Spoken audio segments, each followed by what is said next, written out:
Magandang araw po. Narito na naman ang inyong lingkod, si Maestro Honorio.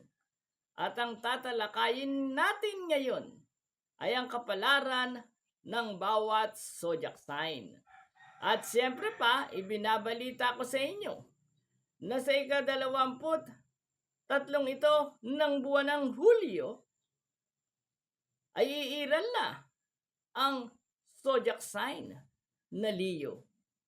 Kaya tatalakayin natin ngayon ang magiging kapalaran ng Leo mula ngayong ika-23 ng Hulyo hanggang sa ika-31 ng Agosto o sa mismong buwan ng Agosto. Kaya nood na ang kapalaran ng swerteng Leo. Ang swerteng Leo, silang isinilang mula ika-23 ng Hulyo hanggang ika-22 ng Agosto.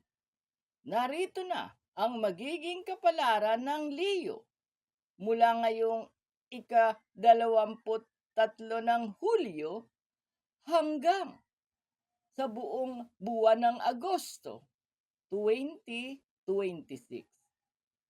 Una, tandaang ang Leo ay nagtataglay ng ruling planet na Sun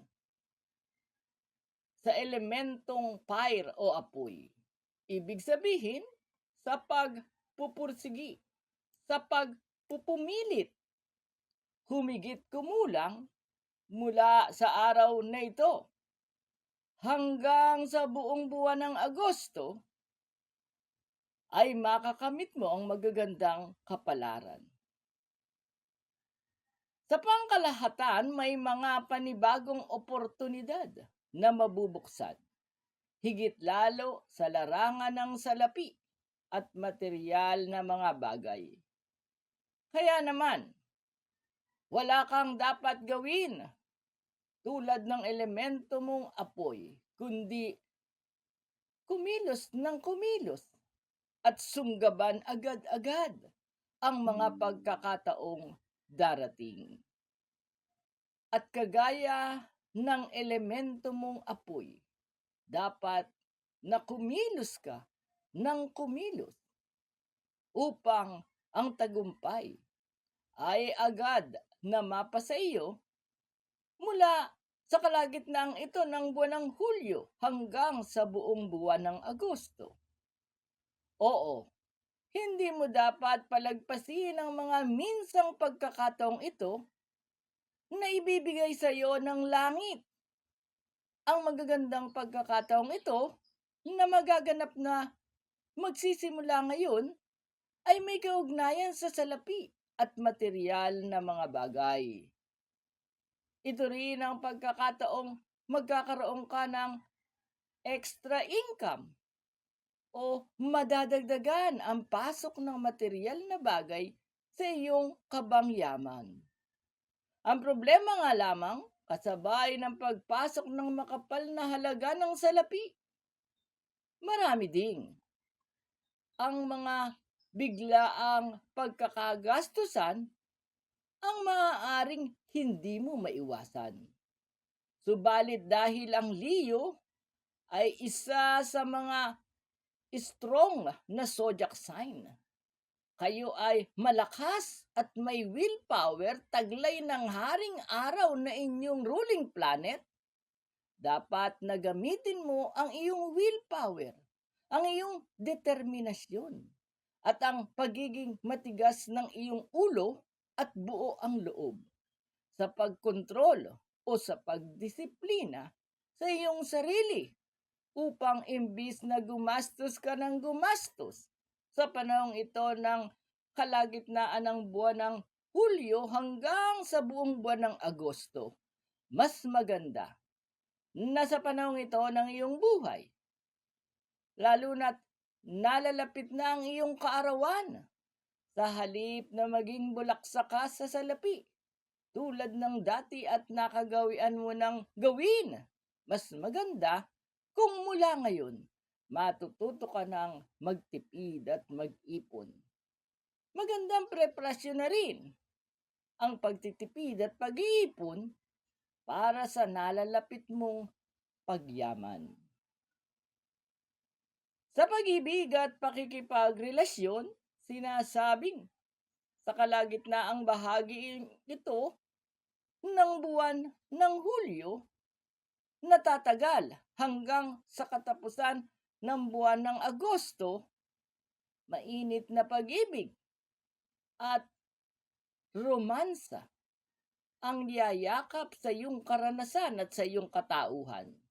Kaya naman, kung ikaw ay isang single, ibig sabihin ay isang binata o dalaga na wala pang pananagutan o wala pang jowa hanggang sa ngayon. Ito ang magandang pagkakataong maaaring ma-meet mo na ang lalaki o babaeng magpapatibok ng iyong puso.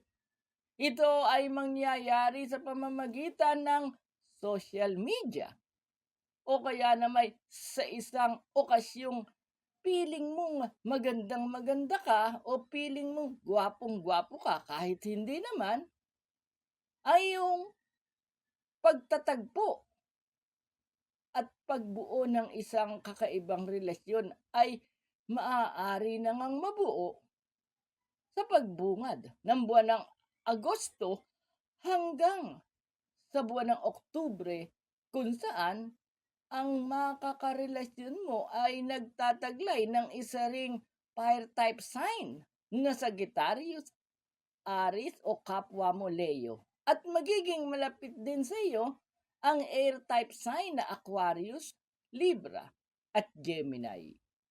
Kung ikaw naman ay may kapartner na, may asawa, o may kinakasama, may boyfriend o may girlfriend, magkakaroon ng bagong init at sigla ang inyong pagmamahalan.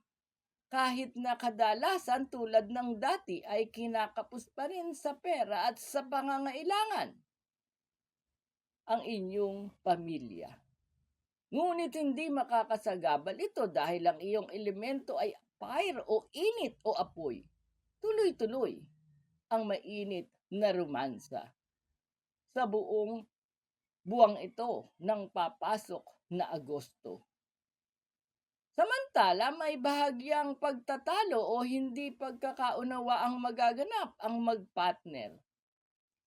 Pero masusolusyonan naman agad ang mga di pagkakaunawaan ng mga magpartner kung tulad ng dati.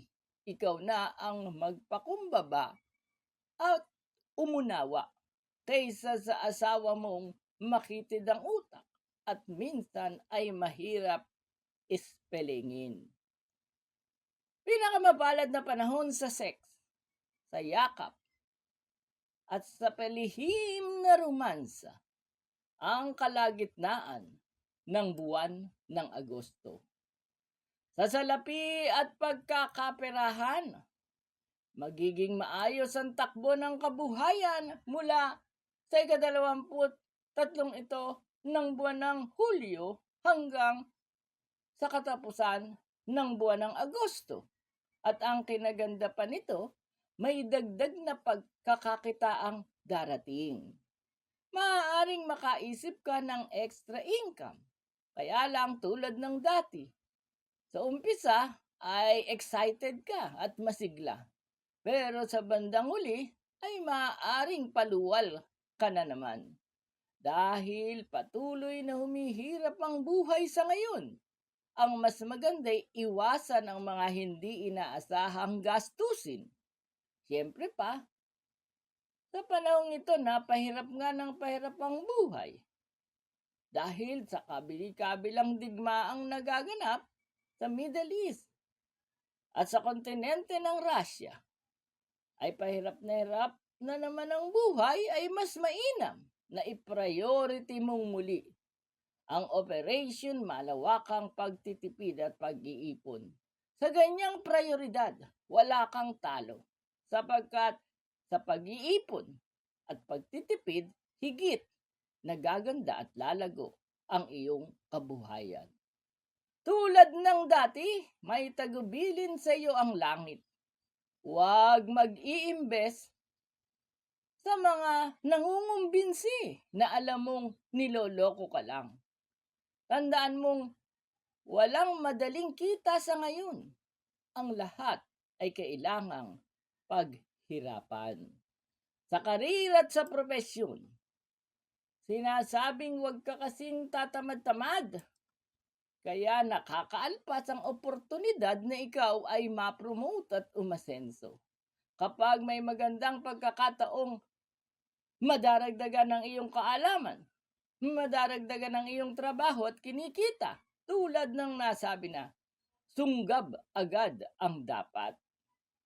Sa pagpapalago ng karir at propesyon, tandaan mo rin ang matagal ng lihim. Ang dalawang bagay na hindi umuubra gaano man kagaling o gaano man katalino ang ibang tao. Una, laging sumipsip sa boss. At pangalawa, kailangan mo ring matutong manguto. Sino naman ang uutuin mo? Tandaang sa larangan ng karir at propesyon, ang uutuin mo ay ang boss mo. At ang iba pang mga tao na nasa paligid mo na mas nakatataas sa iyo ang posisyon.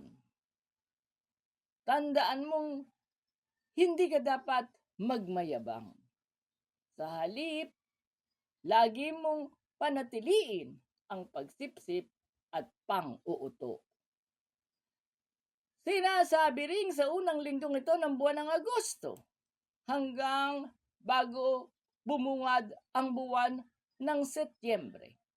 May malapitan at malayo ang mga paglalakbay na itatala na may kaugnayan sa business, sa karir, o sa iyong mismong propesyon.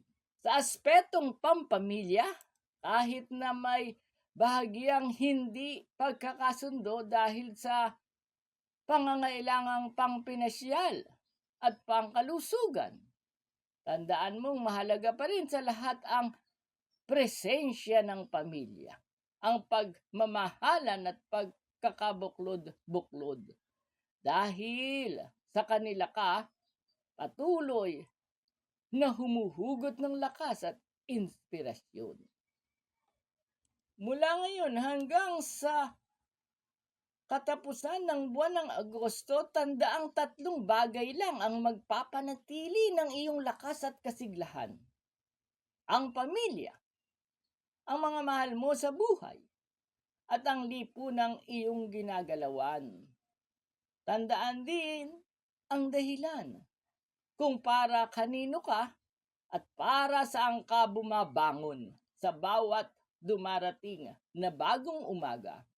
Tandaan mo, bumabangon ka para magkapera, para magkamal ng maraming salapi, at magpundar ng mas malalaki at mas malalawak pang kabuhayan. Ang lahat ng ito ay magsisimula ng unti-unting dumating mula ngayong 23 ng buwan ng Hulyo hanggang sa katapusan ng buwan ng Agosto. Upang magpatuloy ang magagandang kapalaran, mapalad ang kulay na ochre yellow at golden yellow na sumisimbolo ng bagong araw, ng bagong sigla at bagong pag-asa. Bukod sa yellow, mapalad din ang kulay na olive green at mint green na sumisimbolo ng patuloy na paglago, pagpaparami ng salapi at kabangyaman, at lalo pang pagpapalawak ng impluwensya at kabuhayan. Mula sa 23 ito ng buwan ng Hulyo hanggang sa 31 ng Agosto, magiging buenas at maswerte ka sa mga numerong unang kombinasyon: 1, 10, 19, 22, 34, at 40. At para naman sa ikalawang kombinasyon, ang numerong 4, 14, 28, 37, 40, at 44. ay siyang mga numerong magdadala ng swerte, ng buenas at magagandang kapalaran para sa zodiac sign na Leo. Maraming salamat po sa nanood ng Ang Kapalaran ng Bawat Zodiac Sign. At syempre pa, huwag kakalimutang mag-subscribe at pindutin ang notification bell o notification button upang lagi kayong update sa mga latest YouTube video na i-upload ni Maestro Honorio. Muli, magkita-kita tayo para sa susunod na Ang Kapalaran ng Bawat Zodiac Sign.